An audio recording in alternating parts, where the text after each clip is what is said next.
Thank you for clicking on the video. Welcome back to the channel. This is another review for The Real Housewives of Atlanta, Season 14, Episode 16. It's Expensive Being She. By Sheree, I guess. I guess that's where we were going with it. Anyway, I hope y'all hear that.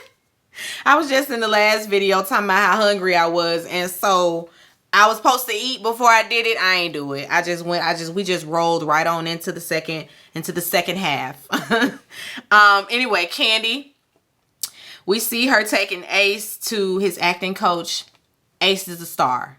He's a star. We're not even finna, spend a long time on it. Marlo, she's preparing for the boys to come back, so she calls her sister, to see what's what, how things have been. You ready for him to come, ain't you, sis? Yes, I'm ready for him to go. It looks like her sister works in the medical field, like a doctor. I only see the doctors wear the head covering, or people who work in the operating room.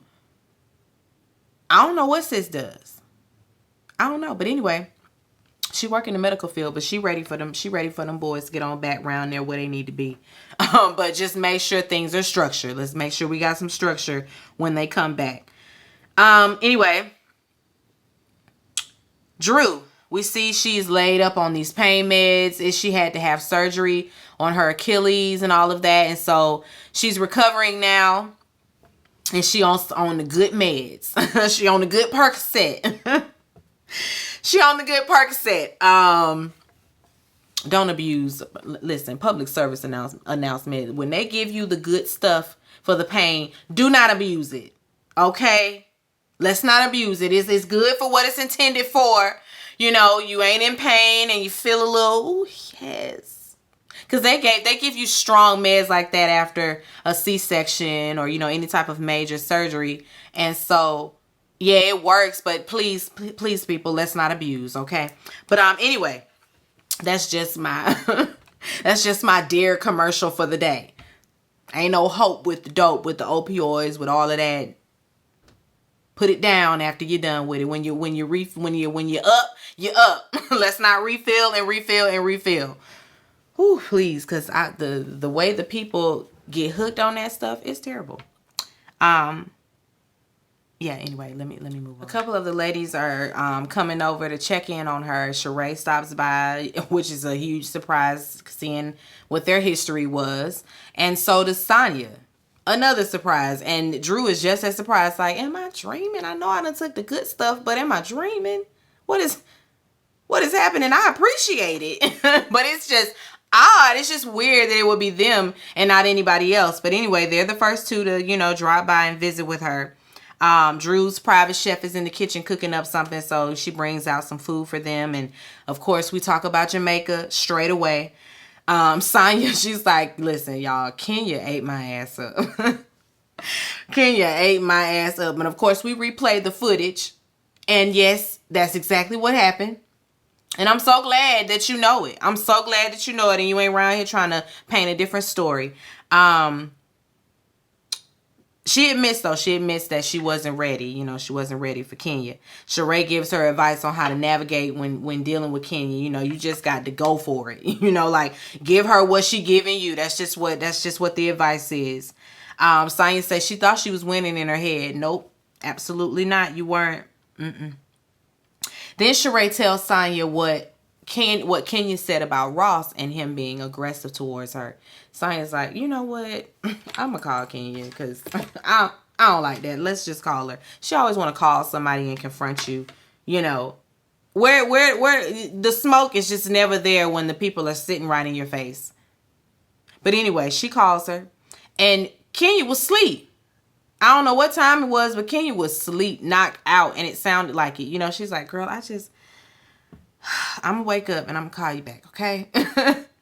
And Sonya just on the other end giving all that rah, rah, rah. Well, I ain't like that you said this, da-da-da-da. And Sheree told me that. And Kenya's like, girl, I'm asleep, girl. Okay. Okay, Sonya. Okay. Yeah, okay, all right, bye. She gonna hang up on her and say, bye, bitch. Again, it's a whole lot when she ain't sitting right there. But we're gonna let you cook. Because you gonna get it at this reunion, Miss Girl. Miss Mama, Miss Thing. You're going to get it. You're going to get it, and we're going to all be here for the dragon because you were a flippy flip flopping ass bitch this season. I mean, I want her to come back. I do want her to come back because I do enjoy what she adds to the group. Because she did come in, you know, knowing it's a job, and we got to keep storylines rolling, got to keep drama, you know, going. And so she did a job, but I don't like that you know, jumping around from group to group trying to find your place, trying to see who you can hide out with, you know. No, trying to, you know, just making issues over everything, thinking that if she creates problems with some of the ladies, with Kenya, you know, it's gonna make her look good. No, it don't. Anyway, Sheree, she's having a model call for the show. Kenya will be coming by. She's working with a lady by the name, I think her name was Rowan. I think that's how you pronounce it. But she's this woman specializes in fashion shows, and she's put on shows, and she does this sort of thing. And so she has her, and she gonna have Kenya come, you know, to just kind of sit in and help out if she can. But we all know Kenya got the takeover spirit. So she was absolutely gonna step in and take all the way over. But at the model call, when Kenya gets there, and she rude. Kenya is so rude. Anyway, she was being the Kenya we know. She was being the Kenya we know, but she comes in asking about, you know, the setup of the room, and like, this doesn't seem right. This setup, you know, like, what kind of models do we have? You know, all of that. Sheree told Kenya that that she's already spent $1 million, and it's like, girl, $1 million on what? Rewind, feel away, because don't come in and try to tell me how to do my job. I do this. This is what I do. It's like, oh, the wrong way because of how she set up the room. Where's the runway? Why is the seating like this? This is the wrong way. Oh, we need real models. And then the lady's like, well, you want real models, you're going to need a real budget. Sheree like, whoa, wait a minute. I didn't agree to pay more money. I barely agree to pay at all. And so I don't know about that. The models come in or whatever, and she has a few of them come in. They're short models, so a lot of them are 5'6", 5'5", you know, 5'4", you know, they're short models. But she put the word out via Instagram. And Kenya's like, you should have told me. I could have got you some models here. Like, we're going to have to put the word out. We're going to have to get the word out and get you some more people down here. Rowan said that it was low key. And it's like, low key? You want models for the show or not? You don't need no low key model call. Get the models to the building. Now, I was with Kenya on that. Now, what you mean low key? Do you want to promote that you are doing this or not? Sheree just kind of scared, kind of apprehensive, I think, to step all the way out there with marketing and promotion and all that, because she ain't sure it's gonna come to fruition. I don't think she know. All right, so we're at Ralph's book cover shoot. Drew and her mother are there. They're there to support. She tells her mom, you know, Sheree came up with a great idea. They're gonna or was this Ralph and Drew talking? I think this was Ralph and Drew talking because they're going to have a party at their house. But anyway, they're hosting a joint surprise birthday party for Marlo and Kenya, the Aquariuses of the group. And they're going to do it together. You know, this is a stretch trying to throw them both a party at the same time. But of course, nobody knows. None of the ladies know besides Sheree and Drew what's going on. So they're gonna, you know, split the cost and all of that. Drew was like, I'll send you the invoice, girl, so we can split the cost on that. But anyway, at the book cover shoot, her mother is there. She did tell her mother about Ralph not backing out of adopting Josiah, and she ain't really with it. You know, she want to know why. And he tells her that he wants Josiah to make that decision. And he's like, oh, and I also spoke to Josiah's biological father, and I asked him about it. And he didn't he kind of felt the way about it, you know, he wanted to step up and do more. I guess that was you know, what, you know, lit a fire up underneath him. So because now he coming to games and stuff like that. But mama still don't feel like it was the right decision, because she feels like later on the resentment is gonna set in, you know, like it make it official, put it on paper, just like a marriage. Like there's no need in us putting it on paper. Then why we get married then if it's just a piece of paper, you know? So that was a little something to for him to stew on. But you know, they're excited about the book. Drew is as well. She's gonna write the foreword. She feels included now, at least a little bit. Marlo, she got the boys back. The boys, they were ready to get back. They look like it too. They're in there doing homework, so she got them a tutor. Well, the tutor wasn't there. This was her assistant helping William, I think. I think the youngest, his name is William, and the oldest is Michael. But anyway, they're both glad to be back. They're you know, everybody's happy. The space between all of them, it was beneficial for everybody. So I guess it worked out, Marlo. Even though the way you put them out was tacky, it still helped in the long run for everybody. All right, so Drew went all out for this surprise birthday party. She got balloons everywhere, streamers. It's nice. It's nicely decorated. She has the caterer there. Drew, she tells Sheree when she get there, you know, where is Rouse? Because he got the invoice for it. Got a copy of the invoice. Of course, Sheree says she ain't trying to pay nothing. Like, I didn't agree to all of this stuff. I'm not paying for all of this stuff I didn't agree to. Sheree, she say you weren't here, so this is what it is. So yeah, and this is your half. $1,300. $1,360. Thank you, please. That's the invoice. Sheree, girl, you cannot do that. You cannot continue to be this type of person, because that is just tacky. That you solicit people for their services but don't want to pay them. Girl, fuck you. Y'all need to stop going around there and doing stuff without getting your money first from her. With her, get your money first. Then I'll come see about doing any. Martell, don't you play around there. You ain't gonna get your money. Martell was over there building a pool. Okay. Did you get your check first, Martell? Because she don't like to pay, so they say. Allegedly. Don't want nobody coming around here trying to get me taken down or nothing like that. So we gonna just say allegedly she doesn't like to pay. That's what the word on the curb is. Anyway, Sheree gets a call, and so she takes a call and steps to the side. It's the people. It's somebody she got in California. They done went to the place. And the man that's working on the pieces don't have all the pieces. Some are complete, some are incomplete.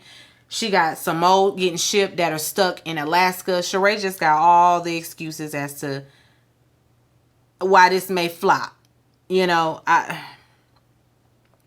when she come back around there, of course, everybody's like, you know, was it good news? No, it wasn't no good news. She don't have her samples, but she hopes she gonna get them. You know, the show is in 3 weeks.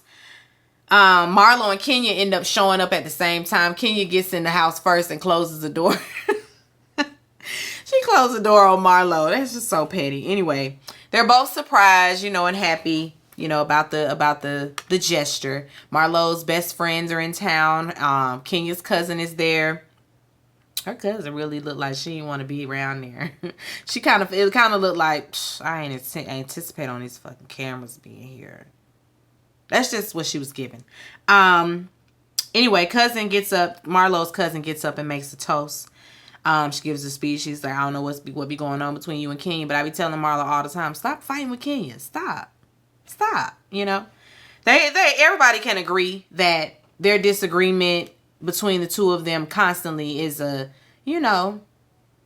it's a hindrance to the group, to the morale of the group. Kenya really like, now wait a minute, it's starting to seem like y'all trying to just drudge up some bullshit. I ain't trying to do this. But she listens, she listens. They end up playing a game called Below the Belt. And if your response to the questions are below the belt, then you have to take a shot. And so they start playing a little bit, and then Sheree starts passing out invitations to the show. And so now we centering on the show, and it's like, now about the show. Since you brought it up, what's going on with that? And she starts to tell them what's going on, and they all like, mainly Candy to be seeing through Sheree's bullshit. She's like, girl, Alaska, some stuff stuck in Alaska. Do better. Think harder. of a better excuse. She done invited 100 people. We don't know if there's gonna be any fashions. Can you get up and say a fashion show with no fashions? How dreadful. The infamous remark. That I think that was, who was that? That's Miss, no, that's not Miss Lawrence. What's his name? Dwight. Nene's friend Dwight said that when Sheree had that first fashion show for She by Sheree, and there were no fashions. How dreadful. Anyway, she adds insult to injury, telling, yeah, and I went to the model call. It was trash, a mess. They clowning her. But they are gonna support. They just want to know what's going on. It's like, girl, you have got to get this right. We are not gonna let you live this down. You better get it right. You better get it right. Don't play. Do not play around. All right. Sheree, she goes and has a coffee date. And with who? Apollo. Apollo come trotting in there. Long story short. And it says Sheree's friend. I said, oh, okay. Anyway, she asked him to be one of her male models for the show. He'll oblige. Girl, what are you doing? Why are you sitting up with Apollo? This whole interaction was just stupid. Then she starts to talk to him about Tyrone and what happened between the two of them. And he's like, he ain't surprised because listen, they ran into each other on the inside. So he know what's up. He said, I've seen plenty guys, pen pal these women, calling these women on the phone, telling them this, that, and the third, all the sweet nothings. And it's one after the other, a revolving door.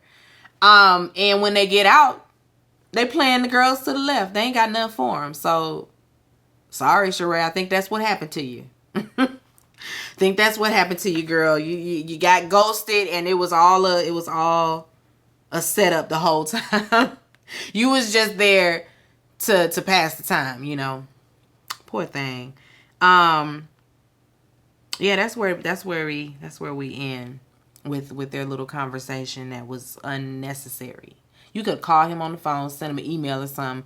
The surprise could have been, is that Apollo in the show? Like, we really didn't need to sit down. But anyway, let me get off of here so I can eat for real. Be sure to rate, comment, and subscribe to the channel. It's Call Me Busby, and I'll chat with you later. Peace and light.